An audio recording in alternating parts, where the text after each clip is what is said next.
Ah! Somebody transformed me into a different man who's also a businessman. I can't believe this crap. I also seem to have been transported to some unknown location. Seems to be some kind of field. I'll have to find my way around here after this.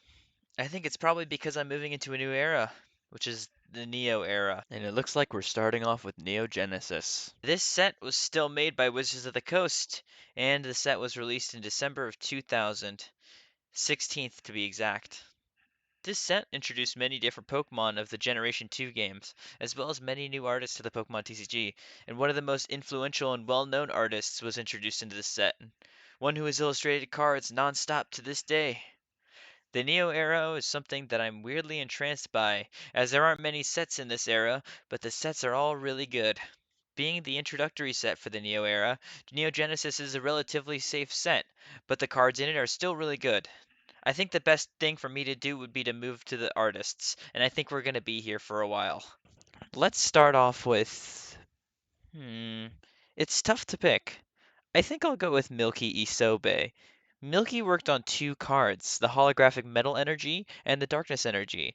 Much like the Keiji Kinabuchi energies, the metal and the darkness energies are pretty similar to those, being different colored energies surrounded by some sort of white energy.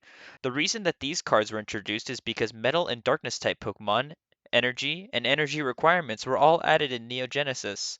So it's cool to see some new types of energies, and Milky Isobe is the one who made these two. Not really much else to add, but they're cool energy cards. Next, let's segue right into who I was just talking about, Keiji Kinabuchi, who worked on 12 cards in the set, most of them being reprints of the energies from base set. Again, again. Which is cool, but this is understandable, as they need to put all the energy cards into one set, especially at the start of a new era. The trainers that Kinabuchi worked on were the Super Energy Retrieval, Bill's Teleporter, New Pokedex, Super Scoop Up, Energy Charge, and the Super Rod. Even though Kinabuchi hasn't done any Pokemon cards in a while, I like the trainer cards that he did for this set, especially the Super Scoop Up. The Magnemite is quite cute. And also, comparing the Magnemite on this card to the one in base set shows you really how much Kinabuchi's artwork has grown since his work on base set, and I think that's really cool. But I'm still waiting for the Kinabuchi Pokemon cards.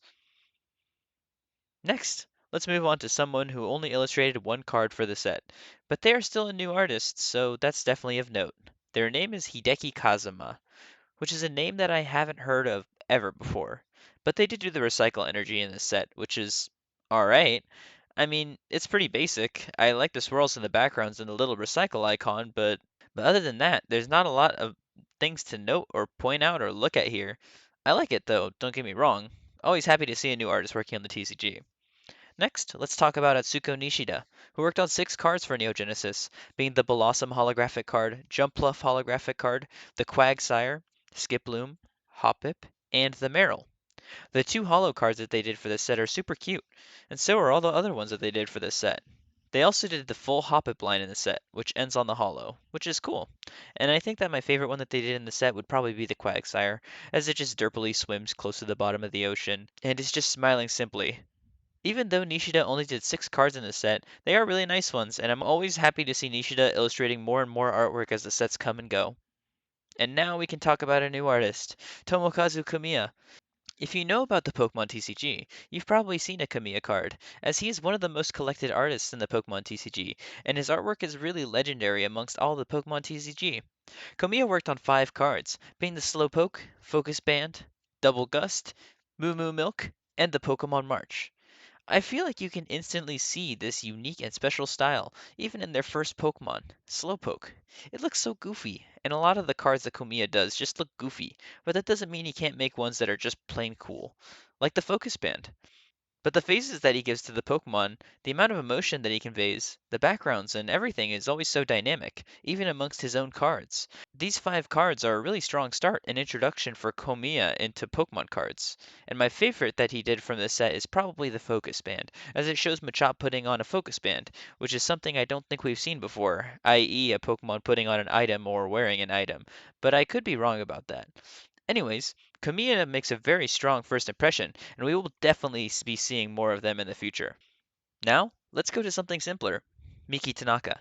Tanaka worked on three cards for Neo Genesis, being the Elekid, the Horsey, and the Wooper. I really like these three cards presented to us in this set. As you can see, the Pokemon are still pretty basic, but there is actually a little bit of shading used on these cards, like on the Wooper's face and feet, or on the Elekid's feet as well. I like the unique and interesting background that accompanies the cards, as they are all in very distinct environments, and I really like that. Overall, I'm happy to see Tanaka back, as we haven't seen a card from them since Team Rocket, so it's nice to have them back. Next, let's talk about Kagemaru Himeno, who worked on three of the cards in Neo Genesis, just like Tanaka. Those cards would be the Cleffa, Sunflora, and the Sunkern. I think the most notable card here would be the Cleffa, which got a reprint in the Celebrations Pokemon set in 2021. The reason it was reprinted was because the card used to be very powerful in the actual game of the trading card game. I like the other two cards too, as they let Himeno illustrate both the Sunkern and the Sunflora, which is cool. And I like how Sunkern is inside of a hat, and the Sunflora has sunflowers and other flowers around it. The backgrounds are pretty simple, but they are good. I like Himeno's artwork, so I hope to see more of their artwork in the Neo era. Looks like I found yet another new artist to the TCG, who worked on four cards for the set, which are the Magmar, Togepi, Chikorita, and the Pikachu. Naoyo Kimura might be better known for the gray felt hat Pikachu, but they got their start in Neo Genesis. I really like the Pikachu that they illustrated for this set. It's one of the more recognizable artworks for me in this set, and the environment kind of reminds me of the one from base set, with the trees and such. So overall, I really like it. And I like the pose that Pikachu is in with it jumping and lightning coming off of it. I would say it's probably the most dynamic Pikachu that we've seen thus far in my videos. I also really like the Togepi sitting inside of a tree, as well as the Chikorita standing on some kind of stone in the middle of the ocean as the sun sets in the background. The Magmar is cool too, but out of the four, I would probably say it's my least favorite. Anyways, Kimura is a really cool artist who works with this neat style that keeps Pokemon slimmer and cute, as well as giving good opportunities for the Pokemon to interact with the environment that they're put in, and I respect that. Overall, for a first impression of only four cards, Kimura makes a good first impression, and I hope to see more of their artwork in the future. We definitely will, by the way. Next, let me talk about Sumiyoshi Kizuki, who worked on four cards for this set, being the Clefairy, Hoot Hoot, Ladybug, and the Oddish. Kizuki continues on with the theme of either having very thick outlines for their cards or no outlines for their cards, and I prefer the ones that have no outlines, personally. The Clefairy is really cute, sitting on a swing as it rocks back and forth next to a house, and the Oddish is very striking visually, being mainly just colors with the pure yellow moon in the background. This is the kind of simplicity I can get behind, because there's an understanding of the space and the background with some grass in the foreground that I personally really enjoy. I like the hoot hoot in a field and the lady above flying off of some houses as well. Overall, Kizuki is still an artist who I like to look at the cards of because their style at this time is so striking and unique, with the uniqueness in their cards coming to back it up as well. Mitsuhiro Arita is back for some more cards. Arita hasn't got any cards since Rocket, so it's nice to see him back to illustrate three more cards: the Gloom, Onyx, and the Snubble. They all feel like they were thought of individually, with backgrounds complementing the Pokemon that reside in them. I mean, mushrooms around the Gloom, who's sleeping and laying down, the Snubble standing atop some stairs, I believe, and the Onyx coming out of a dark red cave, or going deeper into it. I really like all these cards. They are all visually pleasing and they make you feel like you're being transported into the Pokemon worlds and into these Pokemon's daily lives. Now, let's talk about Shinichi Yoshida, which is a name I like more and more the more sets that I see that they're in, and in this set, they don't disappoint either. Yoshida illustrated only 5 cards for this set, so this should be pretty easy to cover. The Typhlosion Hollow number 17 is one of my favorite cards in this set, easily. I have a copy of this card in my personal collection, even though it's in Japanese. And I'm happy I do. The pose, the effects on Typhlosion's mane and everything is just so perfect. It's menacing, intimidating, and it's wonderful to look at. The Murkrow is cool. I like the shading with the dots that Yoshida used in this card, and I like the pose that Murkrow is in with the moon in the background. The Electabuzz is admittedly a little scary, but it's a unique look for Electabuzz, so that's a good thing. The Seadra really reminds me of another artist who we'll see at some point, whose name is Ayakusube, but it's just the shading style in this specific card that really reminds me of that other artist, which is a good thing, as I really like Ayakusube, but I'm just making a comparison. And of course, the Cyndaquil, which is super cute. I like how Yoshida went all out with the Typhlosion, but the flames on the Cyndaquil are a lot more simpler by contrast. I really love Yoshida's work, and the more cards I see of them, I really appreciate them more and more, especially considering I hadn't heard of this specific artist before. So it is cool to learn about somebody whose artwork you really appreciate. Next, let's talk about our final new singular artist of the set, being Hironobu Yoshida, who worked on 4 cards for Neo Genesis. Yes, I know. 2 people with the same last name right after the next. But Hironobu brought one of the biggest vintage chase cards ever that's not a Charizard, which is the Lugia Holo from Neo Genesis. One of the most iconic cards I believe ever printed, and there's a good reason why. Lugia, always a fan favorite, popular legendary Pokemon. So far, the set has been not uninteresting, but it is an introductory set, with Pokemon that show off the basics of what Generation 2 has to offer. But Lugia is super popular, and it is a popular card that is one of my favorites so far. The non-holographic cards that Hironobu worked on are the Totodile, Gligar, and the Aipom. Out of the 3, I think my favorite is the Totodile, as it's a childhood card that I have somewhere in my collection, but I also like how it's standing on a little lake with its mouth wide open, and the lily pads around it are cool as well. For a brand new artist to illustrate one of the coolest looking legendary cards thus far is nothing short of monumental, so I hope to see more of Hironobu in the future, as the Lugia in the set is truly a work of art. Alright, now it's time to throw out a wild card. CRCG gangs is an interesting topic, as they did illustrate 9 of the trainer cards in Neo Genesis, but all of them are collaborations with other artists, which are all brand new. And I was kind of confused about how I would be discussing this, because I don't know how to do this properly and effectively, so I'll just go down the list I have here. Katsuro Tabata is a new name to the Pokemon TCG, and all of these other names are going to be as well. But Tabata worked on the Pokegear, which is an image of what I assume is the Pokegear, with some waveform blues and then a squiggly line of yellow across it.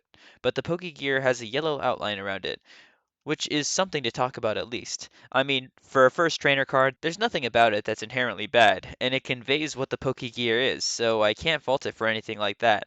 But Tabata is an artist who will show up in the future, so look forward to seeing them again. And maybe I'll change that pronunciation on the last name, because I don't know if it's correct. Hiromichi Sugiyama is yet another new artist in the TCG, as are all of these CRCG artists. But they did the Sprout Tower for Neo Genesis, which is a cool rendition of the Sprout Tower. It shows the whole thing in the card, and it shows off the trees and the skyline in the background, which is admittedly pretty cool. If you were going to do the Sprout Tower, this is probably one of the better ways to introduce it to the TCG, so good job, Sugiyama. As well as Tabata, Sugiyama is a name that we will see again in the future, so that is a good thing. I'm glad that many of these artists commissioned eventually got their own cards in the future to show off their stuff. Ryuta Kusumi is another new name who worked on the Gold Berry for Neo Genesis, which is cool. I don't know, I'm kind of running out of things to say about these trainers, but the berry is certainly textured, and it glows a golden color onto the green background with colors splashing outwards. And I don't really have anything else to say about this card, but Kusumi is an artist that only illustrated one more card after the Gold Berry, so hopefully the next one I review will have a little bit more to talk about. Big Mama Tagawa worked on one card for this set, being the time capsule, which is cool. It shows a Pokeball being held in what I assume is a stasis machine, and the text on the card is ridiculously long. I like this card, but I don't know what a time capsule is and why the Pokemon Worlds needs one. Well, correction, I don't know what a time capsule is for the Pokemon World specifically, but I know what one is like regularly. I do like the name though, Big Mama Tagawa, and something else to note about them is they do return for multiple more cards in the future, so expect to see more of Big Mama Tagawa. Shinichi Yoshikawa is yet another new name for the TCG, along with the CG gangs, to create one card for the set, which is the Eco Gym, which is a new stadium card in the Neo Genesis set. I like the design of this card. It's creative, with the gym being suspended in what seems to be space, and a giant bubble protecting the Eco Gym, which is filled with flourishing life. I like the planet that can be seen in the background. It gives the card a little bit more flavor and flair. Thankfully, Yoshikawa returns later on in the sets, so we'll see the name again at some point. For a first card, though, I quite like it. Kei Hoshiba worked on 2 cards for Neo Genesis, which is one more than all the other previous artists that I talked about thus far, which is notable. They worked on the arcade game and the card flip game, which are both cool cards. It's a perspective shot of an arcade machine, which shows either the slots game or the flip game. and they are both visually distinct, with the arcade game having many colors but having a prominent purple, and the card flip game having mainly green, but another cool thing about this one is that the Game Freak logo can be seen in the game, which is a neat little nod to the people who make the actual games. Yosuke Hirata worked on two cards for Neo Genesis, being the regular berry and the miracle berry. Wow, very cool. I think these are some of the more basic cards that we've seen so far, but I like that the miracle berry has some red and blue rings going around it. I mean, the cards aren't offensive or anything, but the backgrounds are simple gradients with the respective berries shifted a little more to the right or a little more to the left. So not revolutionary by any means, but that's a good thing, as these are just trainer cards and shouldn't be revolutionary every single time. Yosuke Hirata works on one more card after this, so be sure to let me know if you recognize the name from this video. Okay, okay. So after all that, you'd think that we'd be just about done, right? Well, that's not exactly the case. There's still one more very important name that I've omitted from the video until now, and if you've seen my Gym Heroes and Gym Challenge videos, you knew exactly what name it's going to be. The name is Ken Sugimori, who worked on 50 cards on Neo Genesis, which is almost half the set, by himself.